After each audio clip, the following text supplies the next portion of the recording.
Chào tất cả các bạn. Hươu cao cổ là động vật có vú thuộc bộ quốc chẳng châu Phi, là động vật sống trên cạn cao nhất và là một trong những loài nhai lại lớn nhất.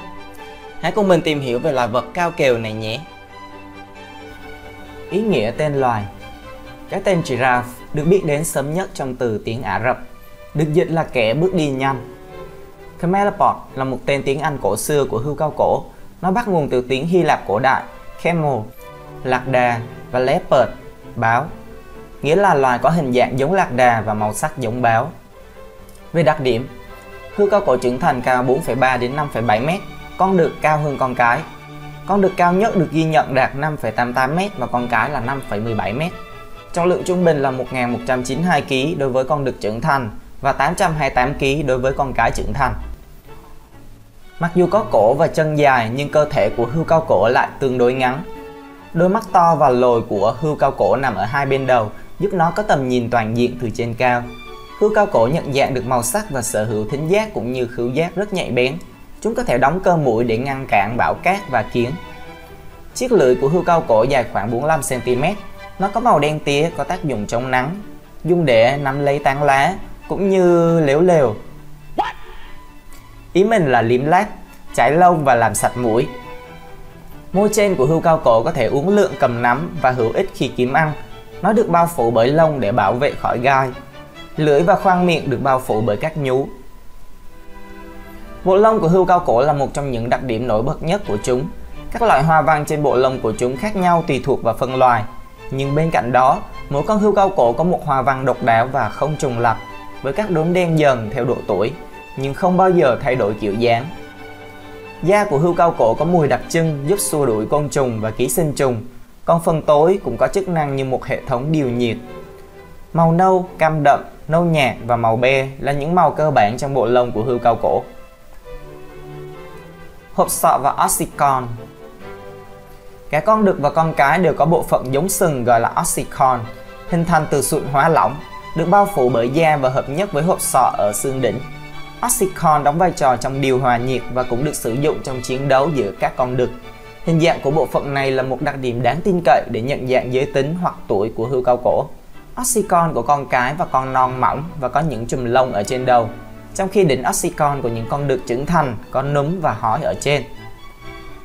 Tuy nhiên, khi con đực già đi, hộp sọ của chúng trở nên nặng hơn và giống như một chiếc chùy, giúp chúng chiếm ưu thế trong chiến đấu. Các bạn thấy đấy, mọc sừng không phải lúc nào cũng là tệ hại đâu nhé. Hàm trên có vòm miệng có rãnh và không có răng cửa. Răng hàm của hươu cao cổ có bề mặt gồ ghề. Chiếc cổ dài và mạnh mẽ của hươu cao cổ là đặc điểm đặc trưng nhất của chúng, dài tới 2 m và được hình thành bởi 7 đốt sống cổ như ở các loài động vật có vú khác, bao gồm cả con người.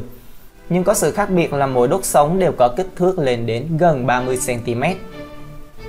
Sự dài ra của chiếc cổ chủ yếu diễn ra sau khi sinh, vì hươu cao cổ mẹ sẽ rất khó sinh con nếu đứa con có chiều dài cổ giống hươu trưởng thành, tức là sẽ bị ách tắc giao thông. Đầu và cổ của hươu cao cổ được giữ bởi các cơ lớn và dây chằng tăng cường ở gáy, được neo bởi các đốt sống lưng dài trên đốt sống ngực phía trước, tạo cho con vật một cái bướu.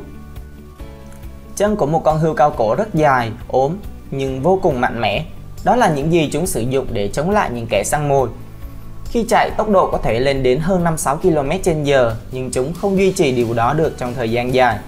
Điều thú vị là chúng di chuyển chân trước và chân sau cùng một bên khi đi bộ.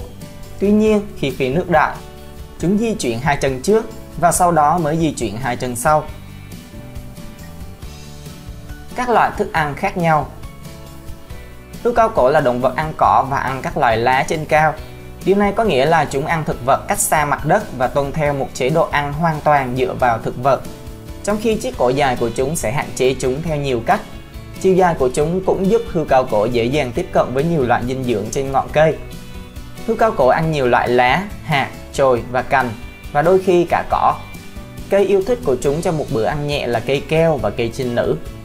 Chúng thích ăn những thực vật này vì có thể dễ tiếp cận. Một con hươu cao cổ ăn bao nhiêu? Như bạn có thể tưởng tượng, cần khối lượng thực vật lớn để cung cấp năng lượng cho một con vật có kích thước như hươu cao cổ. Chúng có thể nặng đến 1.200 kg. Để cung cấp năng lượng cho các hoạt động hàng ngày, một con hươu cao cổ có thể ăn tới 34 kg thức ăn mỗi ngày. Tuy nhiên, chúng chỉ cần ăn khoảng 15 kg mỗi ngày để tồn tại. Trên thực tế, hươu cao cổ dành phần lớn thói quen hàng ngày để ăn, nhai một vài chiếc lá mỗi lần. Không có gì lạ khi hươu cao cổ chọn dành thời gian nhiều để nhai. Nghe khá là mỏi miệng ạ. Hươu cao cổ uống nước như thế nào? Mặc dù việc ăn khá dễ dàng đối với hươu cao cổ, nhưng việc uống nước lại đặt ra một vấn đề khác. Chiếc cổ cực dài của chúng là một thách thức thú vị khi hạ xuống nước để uống. Thay vì cúi xuống vũng nước, hươu cao cổ sẽ xoạc chân và khuỵu gối để chạm vào mặt nước. May mắn cho hươu cao cổ, hoạt động thú vị này chỉ diễn ra vài ngày một lần. Lý do chính khiến hươu cao cổ không cần uống nhiều nước như các loài động vật khác và con người là do mối tương quan trực tiếp với thực vật mà chúng ăn. Những cây cao lấp đầy bụng hươu cao cổ có rễ ăn sâu và cung cấp nước khi chúng nhấm nháp lá cây. Tính ra là được cái này mất cái kia, tạo hóa bắt chúng nhai lá mỏi miệng, nên miễn bớt việc uống nước. Về sinh sản của hươu cao cổ, những con đực lớn nhất và mạnh nhất chiến đấu với nhau để giành quyền tối cao. Con đực có thể đuổi tất cả những con khác sẽ được quyền giao phối với con cái. Sau khi phối giống, hươu cái có thời gian mang thai từ 400 đến 460 ngày. Hươu con đi vào thế giới thông qua một cú thả rơi xuống đất ở độ cao gần 2 mét và có thể đứng và chạy trong vòng vài giờ sau khi sinh. Thời gian cho con bú có thể kéo dài từ 1 tháng đến 1 năm, tùy thuộc vào từng hươu mẹ. Việc hợp tác chăm sóc con non. Nhiều hươu cao cổ cái và hươu con của chúng thường tụ tập thành đàn. Chúng di chuyển và kiếm ăn cùng nhau. Những đàn này thực hành hợp tác chăm sóc con non. Theo đó, con mẹ có thể để hươu con của mình cho đàn chăm sóc trong khi đi kiếm ăn hoặc uống ở nơi khác. Hình thức chăm sóc này cũng được thấy ở một số loài động vật có vú khác bao gồm sư tử, lưng cẩu đốm và cầy măng vuốt vàng. Những kẻ săn mồi và mối đe dọa. Mặc dù là động vật trên cạn cao nhất trên thế giới, nhưng hươu cao cổ thực sự là con mồi của một số loài ăn thịt lớn cùng sinh sống trên thảo nguyên khô. Sư tử là kẻ săn mồi chính của hươu cao cổ. Sư tử sử dụng sức mạnh của cả đàn để bắt nạn nhân của chúng. Nhưng hươu cao cổ cũng bị săn mồi bởi báo hoa mai và linh cẩu. Hươu cao cổ dựa vào những vùng đồng bằng rộng lớn để chúng có thể đạt tầm nhìn tốt nhất có thể ra xung quanh.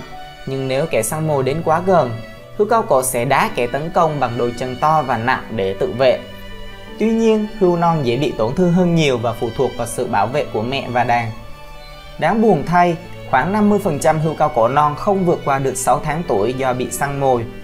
Tất cả hươu cao cổ cũng đang bị đe dọa bởi sự săn bắt của con người, với các quần thể đã hoàn toàn biến mất khỏi một số khu vực nhất định. Một vài sự thật thú vị khác về hươu cao cổ. Hươu cao cổ là loài nhai lại, điều này có nghĩa là chúng có nhiều hơn một dạ dày. Trên thực tế, hươu cao cổ có tới 4 dạ dày, các dạ dày phụ hỗ trợ tiêu hóa thức ăn. Hươu cao cổ mới sinh ra có thể đứng dậy và đi lại sau khoảng 1 giờ, và chỉ sau 10 giờ chúng có thể chạy cùng gia đình của mình. Trong vòng 1 tuần, nó bắt đầu nếm thử các loại thực vật. Hươu cao cổ dùng móng guốc để thoát khỏi kẻ săn mồi. Một cú đá đủ để giết chết một con sư tử. Người ta gọi là đá phát chết luôn đó. Uống nước là một trong những thời điểm nguy hiểm nhất đối với hươu cao cổ. Trong khi uống, nó không thể để ý đến những kẻ săn mồi và rất dễ bị tấn công. Hươu cao cổ ngủ ít hơn 2 giờ mỗi ngày. Khi ngủ, chúng xếp chân lại đặt dưới đất và gối đầu lên phần thân sau, nhưng chúng cũng có thể ngủ đứng trong thời gian ngắn. Hươu cao cổ và chim ve có mối quan hệ cộng sinh. Chim ve ăn ký sinh trùng trên cơ thể hươu cao cổ. Ngược lại thì hươu cao cổ được vệ sinh thân thể miễn phí. Bạn có thể hôn một con hươu cao cổ không? Có lẽ là bạn có thể. Bạn sẽ không bao giờ có cơ hội tiếp cận được đầu của hươu cao cổ trừ khi bạn đến thăm trung tâm hươu cao cổ Nairobi.